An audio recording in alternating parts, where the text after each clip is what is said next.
I just heard a sad grandeur in the words. Nicky said about it that he kept postcards that you all sent to each other at university. Did you see it? Did you actually see those postcards before? Yeah.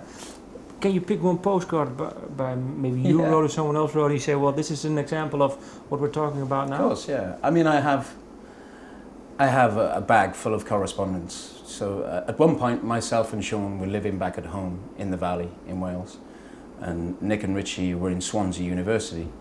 So the band was still continuing, but we were continuing through correspondence. So that bag is full of letters, postcards, birthday cards, etc. I can think of many letters that Richie sent me. I remember Richie kind of trying to convince me that Manchester was a false god of youth culture, that it was just inherently obsessed with money and empty hedonism, and he was begging me and Sean not to buy the new Stone Roses record. But also in that letter he was saying, even though I love this record and even though there are some good records, we must not buy into it because it is empty. It is not what we are made of. So I remember that there was almost like an essay on why Manchester kind of like stroke rave culture would fail. And then I remember a letter off Nick, a postcard off Nick. I started off with him saying, I am ill, I feel like I'm having a nervous breakdown. Everything leads to failure, but nevertheless we must try. It feels as if my body is in ruins, my soul is in ruins, my life is in tatters. But never mind, I will see you for rehearsal next week. Happy birthday, James. And that's the postcard. That was his birthday postcard to me. But it sounds to me a bit like, well, he was fed up with life, or was it just a tone that you wrote to each other?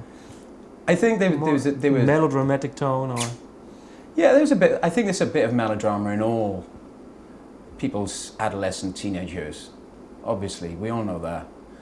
But he was also depressed with. This was around about 1990, 91, well 89, 90, 88, 89, 90, where the rave culture was happening, the kind of e-culture, and he was utterly depressed because he thought that the band that we wanted to be and that we were becoming had no chance of puncturing through this culture that was hedonistic and that we felt completely and utterly disconnected to. So he was particularly depressed at that time.